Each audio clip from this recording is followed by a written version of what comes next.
Hey everyone, it's Scraplift Crafternoon time again, and I am taking inspiration from a fellow creator and turning it into something all my own. The person that I'm lifting today is Rhonda Reno, or known as Rhonda Scrapbooks on Instagram, and you can go and check her out with all the details down below. So right at the very end, I want you to let me know, am I a winner or is it just okay? So I am starting with some chipboard, and I am just preparing it with different sprays. I'm using a coral color. I'm adding in some green, and then I'm going over the top with a rose pink, and then I'm going to add some white splatters just to lighten it up and give it a bit of a different touch to the layout. So this will match in with the colours that I've chosen to use today, and I must admit I am using some Scrapbook Fantasies tropical range today because of the photo that I've chosen and because I like the colours. So I'm starting with some yellow basil here, and it has the Swiss dots on it, which adds a little bit of texture to the layout as well. I am gutting it a little bit smaller this time, so I have got it 1.5 inches all the way around, and that's because I'm actually going to hand sew on this layout. So I am copying that part from the original. So I'm putting this down, and as you can see, I am going to distress the edges, and Rhonda has done that on hers, so that's another thing that I'm lifting from hers. And I'm using my Tim Holtz distress tool here. I really do want one of MK's. I have to make sure I get one. I'll just keep an eye on the site. Hers looks really good. I think I need a bigger one, definitely as I'm getting older and stiffer in the fingers, which is not a great thing when I'm crafting. So I'm just going to adhere this into place just so that it will not move when I do the stitching, because it's always a little bit tricky with stitching. It can hold it in straight place, or it can move as you're working, so the tape just makes sure that it's not moving as I stitch around the layout. Now that I've done that, I'm going to get one of the rulers that MK has in her shop, and I am just going to mark in my stitching holes. Now this particular stitch tool has lots of different stitches on it, and I do love it for the creativity that it offers, but I'm just using a straight running stitch on this one, just like Rhonda did on hers, and I'm just going to hand stitch around the border. Now, the best part about this tool is that the spacing is even and correct, so that my stitches will be the same size. I've started doing Kawindi at the moment. I'm enjoying that as well. That requires me to hand stitch pieces of material together to make a quilted design. It is a little bit different, and it does involve hand stitching, and I'm enjoying that process as much as I do with my scrapbooking. And when I've completed one, I will probably do a short and show you how it's turned out.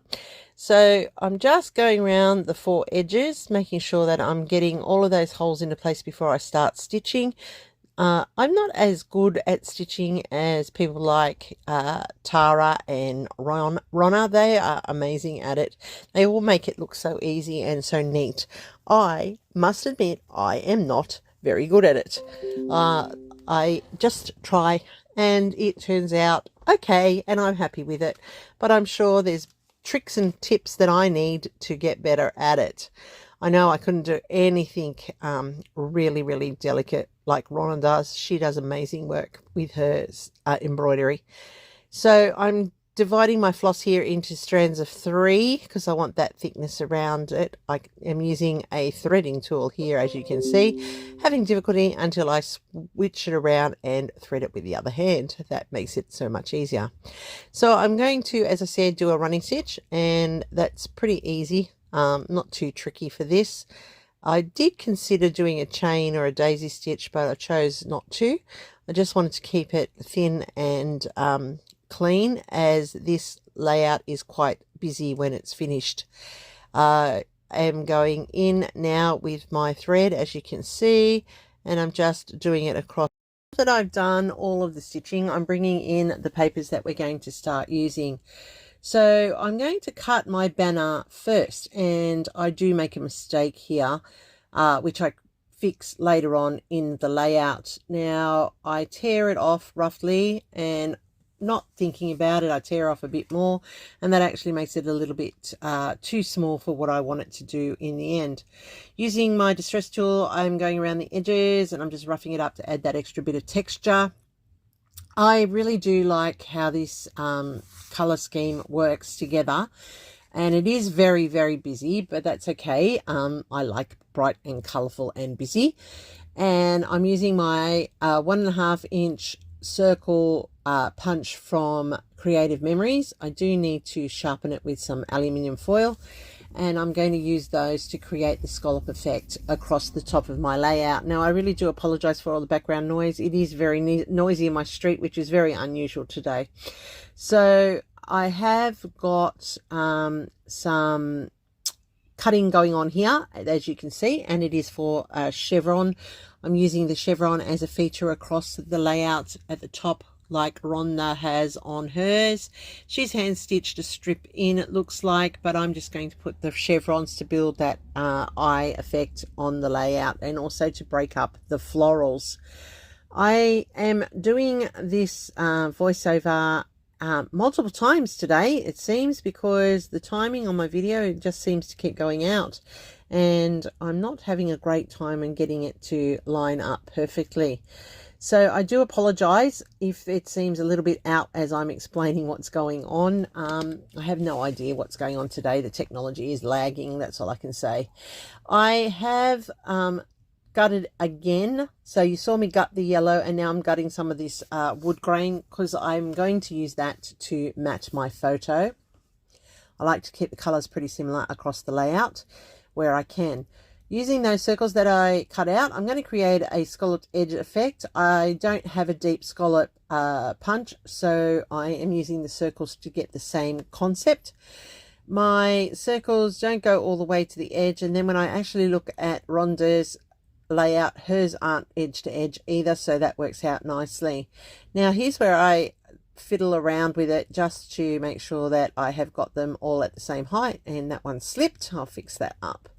Using my double-sided tape, I'm going to adhere it into place, and then I'll be able to start to construct the layout. I think that I don't get it straight. Look at it. I think I'm doing it when I'm doing the layout that it's straight, but when I actually look at it now, it's not. Oh well, it will stay like that because I have lots to go on it, and it's a little bit trickier to fix once it's all down, but that's okay. It's my layout and I'm happy with it. This is a photo of my daughter and her boyfriend. We were up at Lura. We were in the gardens in spring. Not his cup of tea, I don't think, but you know, he does things because I wanted to do them and she wanted to come with me. So that was nice of him to be a bit of a good sport in that respect. So I am just trimming down my frames here, and because you'll see that Rhonda has lots of frames on hers, I wanted to keep it all in the same color scheme, and so that's why I'm creating my own frame. I'm just trimming it down so that it's not so bulky, and that it will just highlight those two in the photo, which is what I want it to do overall. Using my punch, I'm creating a tab which I will put to the top of this frame, and that will be very similar to the original. Now, what do you do when you do a scrap lift? Do you do it as a direct scrap lift, or do you take the elements that you like?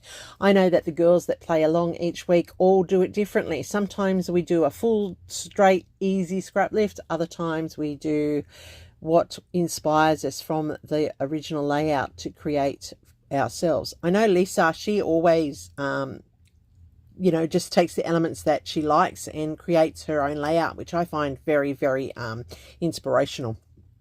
So go check out the playlist, which I have linked below. You will see 10 different ways, if we're all playing, how this layout will turn out. And I am really excited to go and check out what other people are doing with it. Now, here's where I extend my banner because I realized that I had done it too small. I originally was going to turn it to the B side to go underneath, but then I went back into adding the florals, and I actually like how it came out. I think it's like a ruffle.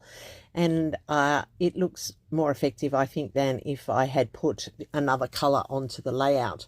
So I'm just roughing up the edges to make sure that it's got that white showing, just to show that break in it, and I like that fact. Now, using frames again, because Rhonda has lots of frames on hers. Mine don't go in the same way as hers, but I'm going to use them as a landing point for my clusters. She has 2 clusters and I'm going to have 2 clusters on mine. That's similar in that respect. I'm using these frames here as the landing point, as I said, and that's having the frames which she has on hers and I'm putting into mine. So that's where you can see her influence on my layout. I do like that my clusters will have a landing point. Now, we prepared this chipboard earlier, and now that it's dry, it's coming up beautifully and it just fits into that color scheme perfectly. I didn't want it to stand out and overpower the layout. The photo needs to be the hero. This is just an addition to the layout, and I like how it just blends in nicely. And it is just chippies from the Scrapbook Fantasies Chippies of the Month Club, and it ties in with the feel of the layout perfectly, as I think it does. What do you think? Is it a good fit? Does it match nicely, or do you think it should have been a different color?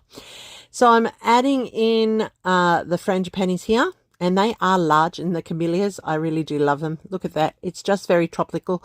We were in garden, so it's perfect fit with the florals. I'm going to arrange them so that they are at different levels, and some will be on flat and others will be raised on foam, and that will give that dimensional finish to the layout, which matches the chipboard that is in place here. So this comes all together nice and easy. You can keep all of it flat if you like. You can make it all raised if you like. It's up to you what you do. I like to have different levels. I like the texture. I like the lumpy bumpy feel of a layout.